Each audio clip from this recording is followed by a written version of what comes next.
ദിവസങ്ങൾക്ക് ശേഷം. ഞാൻ കൊടുക്ക അപ്പൂട്ട, ഇങ്ങത്താ. അപ്പുവിൻ്റെ കയ്യിൽ നിന്നും മരുവാണി വാങ്ങി അവൾ മുറ്റത്ത് കൊത്തി നടക്കുന്ന കോഴിക്കുഞ്ഞുങ്ങൾക്ക് ഇട്ടുകൊടുത്തു. ബാ ബാ. അവളോടൊപ്പം ഇരുന്ന് അപ്പു അവരെ കൈകൊണ്ട് മാടി വിളിക്കുന്നുണ്ട്. ബദ്രി ഉമ്മറത്തെ കസേരയിൽ അവരെ നോക്കിയിരിപ്പുണ്ട്. അപ്പു ചെന്ന് ഒന്നിനെ പിടിച്ച് അച്ചുവിൻ്റെ കയ്യിൽ വെച്ചു കൊടുത്തു. കയ്യിൽ ഇക്കിളിയായിക്കൊണ്ട് അവൾ ചിരിച്ചു. കിണ്ണാ, നോക്കിക്കേ, മഞ്ഞ നിറമുള്ള ഒരു കോഴിക്കുഞ്ഞ്. ബദ്രി അവളെ നോക്കി കണ്ണീർക്ക് ചിരിച്ചു. രാവിലെ വഴിയിലൂടെ കോഴിക്കുഞ്ഞുങ്ങളെ വിൽക്കുന്ന ആളെ വാശി പിടിച്ച് വാങ്ങിച്ചതാണ് 5 കോഴിക്കുഞ്ഞുങ്ങളെ. കാക്കപ്രായമാണ്, ഒരു കൈക്കുമ്പിളിൽ ഒതുങ്ങി നിൽക്കും. ഡാ അപ്പു, കാക്ക കൊണ്ടുപോകാതെ നോക്കണം, ബദ്രി അപ്പുവിനോട് പറഞ്ഞു. നമുക്ക് ഇവരെ നമ്മുടെ റൂമിലാക്കാം അല്ലേ കിണ്ണ? അച്ചു പറഞ്ഞത് കേട്ട് ബദ്രി അവളെ നോക്കി. ആ കാർഡ്ബോർഡ് പെട്ടിയിൽ ഇട്ടാൽ മതി, എന്നിട്ട് സ്റ്റോർ റൂമിൽ കൊണ്ടുവച്ചേക്ക്. ഫോണിലേക്ക് നോക്കിയിരുന്നു കൊണ്ട് ബദ്രി പറഞ്ഞു. പറ്റൂല, എനിക്ക് അവരെ കാണണം. പറയുന്നത് കേൾക്കച്ചു, ബദ്രി ഗൗരവത്തോടെ പറഞ്ഞു. അച്ചു മുഖം വീർപ്പിച്ചുകൊണ്ട് പുറത്തേക്ക് നോക്കിയിരുന്നു. കണ്ണേട്ടാ, അച്ചുമ്മ പിണങ്ങിട്ടോ? അപ്പു വാ പൊത്തി ചിരിച്ചുകൊണ്ട് പറഞ്ഞു. ബദ്രി ഇടം കണ്ണിട്ട് അച്ചുവിനെ നോക്കി. ഏയ്, എൻ്റെ അച്ചുട്ടി പിണങ്ങത്തൊന്നുമില്ല അല്ലേ? ബദ്രി ചിരിയോടെ അച്ചുവിനെ നോക്കി. പോ, മിണ്ടൂല. അച്ചു മുഖം കൂട്ടി താടിക്കും കൈകൊടുത്ത് ഇരുന്നു. ബദ്രി അത് കണ്ട് പൊട്ടിച്ചിരിച്ചു. അപ്പോഴാണ് ശങ്കറിൻ്റെ ബൈക്ക് മുറ്റത്ത് വന്ന് നിന്നത്. അച്ചു എഴുന്നേറ്റ് ബദ്രിക്കടുത്തേക്ക് ചെന്നു. പിണക്കം മാറിയോ അച്ചുട്ടാ? കുസൃതിയോടെ ബദ്രി ചോദിച്ചു. കിണ്ണന് ഇഷ്ടമല്ലല്ലോ അച്ചുവിനെ. എടി കുരുത്തം കെട്ടവളെ, നിന്നെ ഞാൻ. ബദ്രി കള്ളദേഷ്യത്തോടെ അവളെ പിടിച്ചു വെച്ചു. അവളുടെ ചുണ്ടിൽ ഒരു പുഞ്ചിരി വിരിഞ്ഞു. ഇഷ്ടല്ലേടി എനിക്ക് നിന്നെ? ഉമ്മ.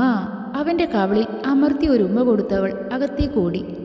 ബദ്രി ചിരിച്ചുകൊണ്ട് അവളെ നോക്കി. എന്തടാ ഇവിടെ? ശങ്കർ ബൈക്ക് ഒതുക്കി ഉമ്മറത്തേക്ക് വന്നു. എന്നാടാ നിന്റെ പരിപ്പോടാ.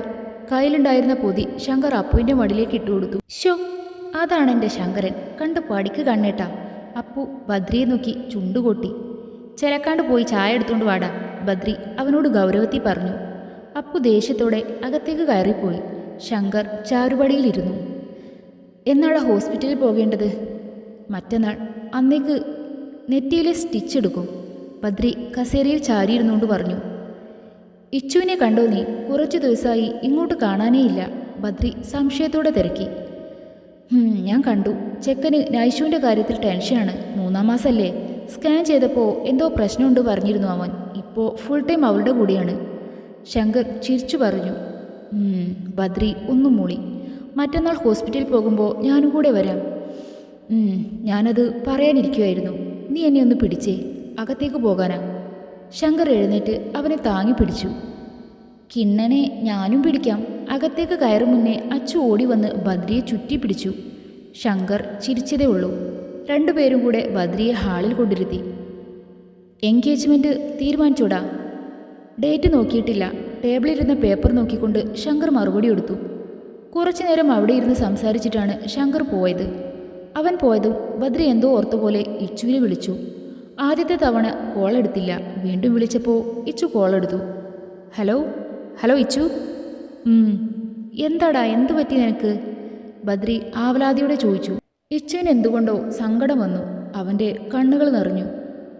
ഹലോ ഇച്ചു. ഡാ പുല്ലെ, കേൾക്കുന്നുണ്ടോ? ബദ്രി ദേഷ്യത്തോടെ ചോദിച്ചു. ഒന്നുമില്ല. അവൻ്റെ ശബ്ദമിടറി. കാര്യം പറയടാ. ഡാ നീ കരയുവാണോ? ഇടാ നൈഷു, അവൾക്ക്.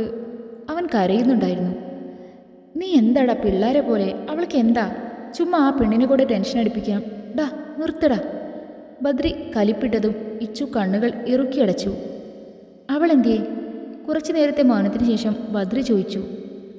കിടക്കുക, ബെഡ് റെസ്റ്റ് പറഞ്ഞിട്ടുണ്ട്, ഇച്ചു കണ്ണു തുടച്ചോട് പറഞ്ഞു.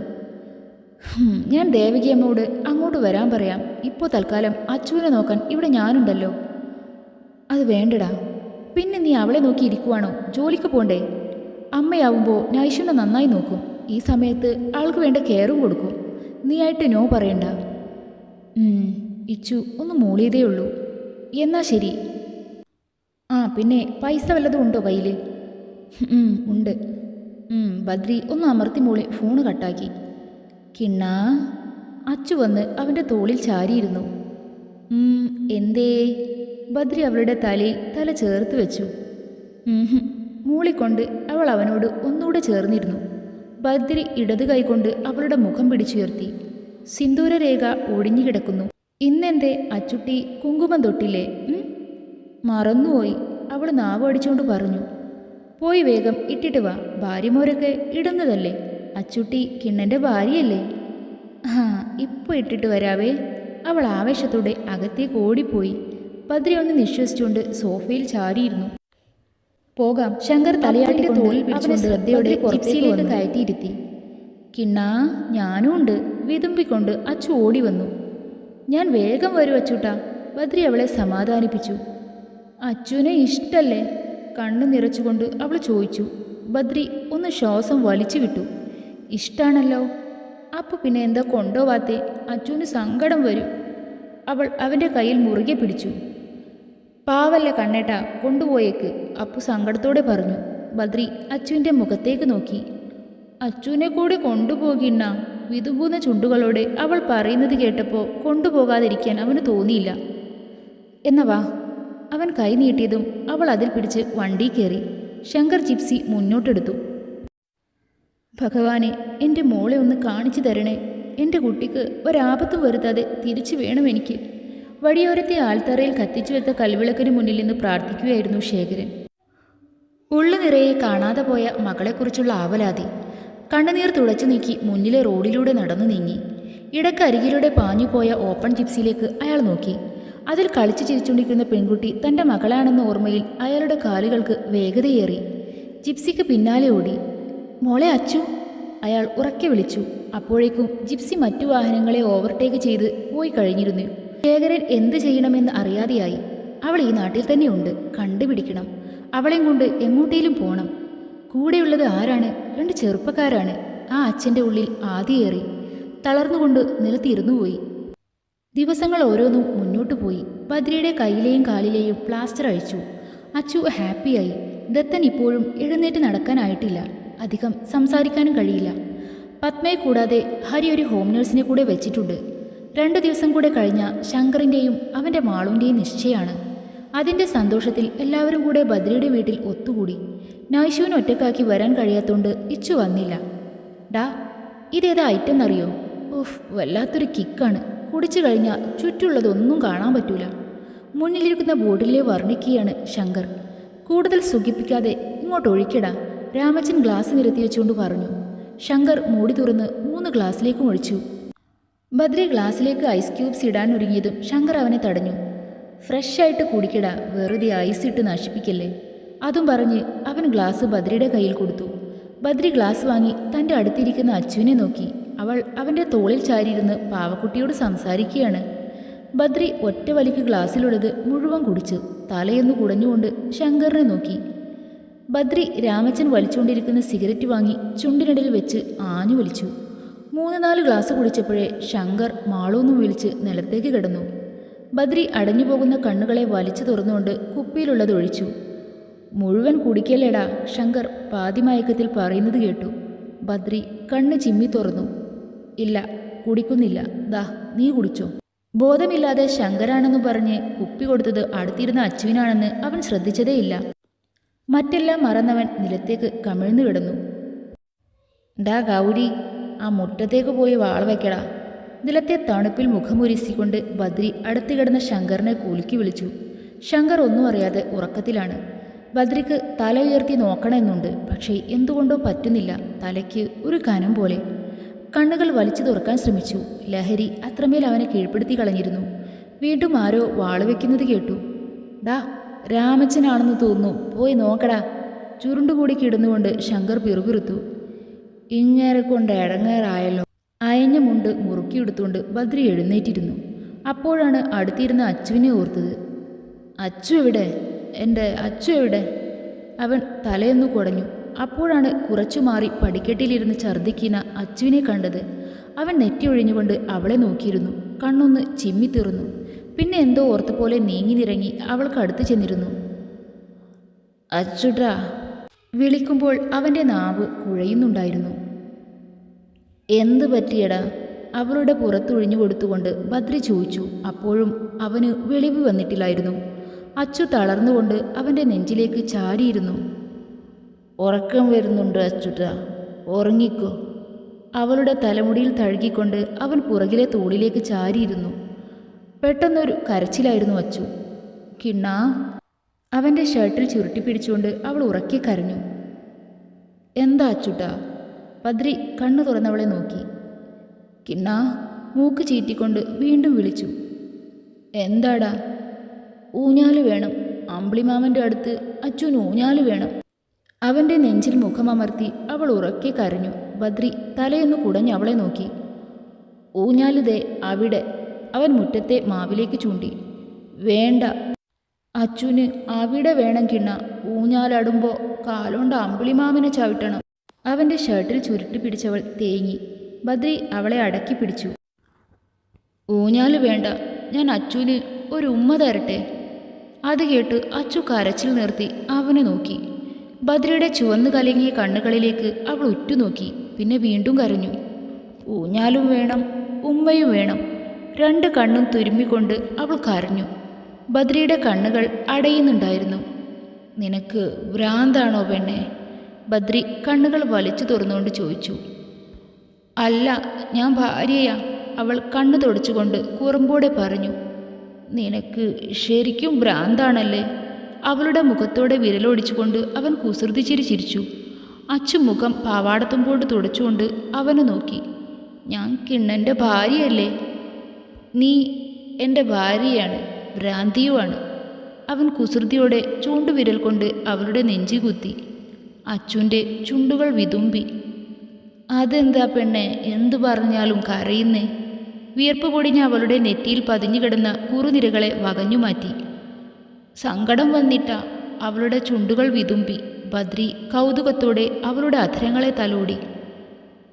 ഞാനൊരു ഉമ്മ തരട്ടെ അച്ചു?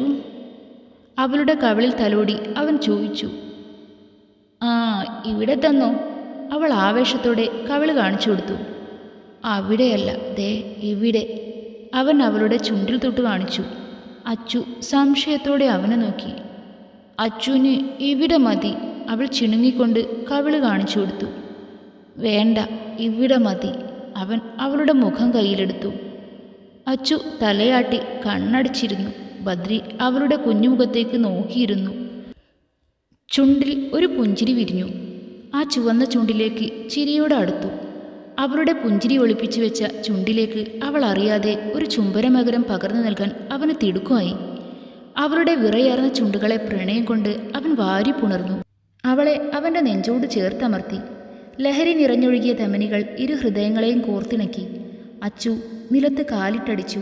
പാദസര കിലുക്കം അവൻ്റെ കാതിൽ ചേക്കേറി. ബദ്രി അവളെ അടർത്തി മാറ്റി. അച്ചു കിതച്ചുകൊണ്ട് അവനെ നോക്കി. വിവശയായി അവൻ്റെ നെഞ്ചിലേക്കമർന്നു. ബദ്രി അവളെ ചേർത്തി പിടിച്ചു. കിണ്ണനാ ഭ്രാന്ത്, അവൻ്റെ ഷർട്ടിൽ ചുരുട്ടി പിടിച്ചവൾ പറഞ്ഞു. ബദ്രി അറിയാതെ ചിരിച്ചു. അച്ചുവിന് ഉറക്കം വരുന്നു കിണ്ണ. അവളുടെ കണ്ണുകൾ അടഞ്ഞു തുടങ്ങിയിരുന്നു. എനിക്കും. ബദ്രി തൂണിലേക്ക് ചാരിയിരുന്നു. അച്ചുവിനെ ഉറക്കിത്താ കിണ്ണ. എന്നെ ഉറക്കിത്താ അച്ചു. ബദ്രി ഒരു താളത്തിൽ പറഞ്ഞു. എന്നെ ഉറക്കിത്താ. അച്ചു അവനെ ചുറ്റിപ്പിടിച്ചു. ബദ്രി അവളെ നിലത്തേക്ക് ചായച്ചു കിടത്തി. കുറച്ചു മാറി അറ്റത്ത് ശങ്കർ കമിഴ്ന്നു കിടപ്പുണ്ട്. രാമച്ചൻ തിണ്ണയിൽ കിടന്ന് നല്ല ഉറക്കാണ്. ബദ്രി അച്ചുവിനെ ചുറ്റിപ്പിടിച്ച് അവളുടെ കഴുത്തിലേക്ക് മുഖമമർത്തി കിടന്നു. ഉറങ്ങിക്കോ അച്ചു, ഞാൻ ഉറങ്ങുക. ശബ്ദം താഴ്ത്തി അവളുടെ തോളിൽ തട്ടി മെല്ലെ പറഞ്ഞു. അച്ചുവിന് തണുക്കുന്നു, ഇവിടെ കിടക്കണ്ട, അവൾ അസ്വസ്ഥതയോടെ പറഞ്ഞു. ബദ്രി എഴുന്നേറ്റ് അവളെ കൈകളിൽ കോരിയെടുത്തു. അവൻ്റെ നെഞ്ചിൽ പതുങ്ങിക്കിടന്നുകൊണ്ട് അവൾ മുഖമുയർത്തി നോക്കി. നിറയെ രോമങ്ങളുള്ള കവിളിൽ കൗതുകത്തോടെ തലോടി. അവൻ്റെ ചുവന്ന മൂക്കിൻ തുമ്പിൽ തൊട്ടു നോക്കി. പാട്ടുപാടിത്തരുവോ കിണ്ണ? റൂമിലേക്ക് കയറുന്നേരം അവൾ ചോദിച്ചു. ആവശ്യതയോടെ അവൻ തലയാട്ടി. ഇടറുന്ന കാലടികളോടെ റൂമിലേക്ക് കയറി. അവളെ ബെഡ്ഡി കിടത്തി. അവളുടെ തൊട്ടടുത്തേക്ക് കമിഴ്ന്നൊരു വീഴ്ചയായിരുന്നു. കിണ്ണാ. അവൻ്റെ പുറത്ത് തലവെച്ച് കിടന്നുകൊണ്ട് അവൾ വിളിച്ചു. പാട്ടുപാടിത്താ. അവൾ ചിണുങ്ങി. ബദ്രി തിരിഞ്ഞു കിടന്നു. അച്ചു അവനെ നെഞ്ചിലേക്ക് ചേർന്നു. ബദ്രി അവളുടെ മുഖത്തേക്ക് ഉറ്റുനോക്കി. പാട്ടുപാടി അവൻ അവളെ ചേർത്ത് വെച്ച് കിടന്നു. വിചാരങ്ങളെ ലഹരി കീഴടക്കിയിരുന്നു. വികാരങ്ങൾ അവനിൽ സ്ഥാനം പിടിച്ചിരുന്നു. അവളെ ചേർത്ത് പിടിച്ച് കൈകൾക്ക് മുറുക്കം കൂടി അച്ചു അവൻ്റെ നെഞ്ചിൽ പതിഞ്ഞു കിടന്നു. മെല്ലെ അവളെ അടർത്തി കവിളിൽ ചുംബിച്ചു. അവളും ഏതോ സ്വപ്നലോകത്തായിരുന്നു. അരികിലേക്ക് ഓടിവരുന്ന തൻ്റെ പ്രണയത്തെ അവൾ നെഞ്ചോട് അടക്കി പിടിക്കുന്ന ഒരു സ്നേഹസ്വപ്നം. ബദ്രി സ്വപ്നലോകത്തേക്ക് യാത്രയായി. അവിടെ അവനും അവൻ്റെ അച്ചുവും മാത്രം. രാത്രിയുടെ 3-ാം യാമം.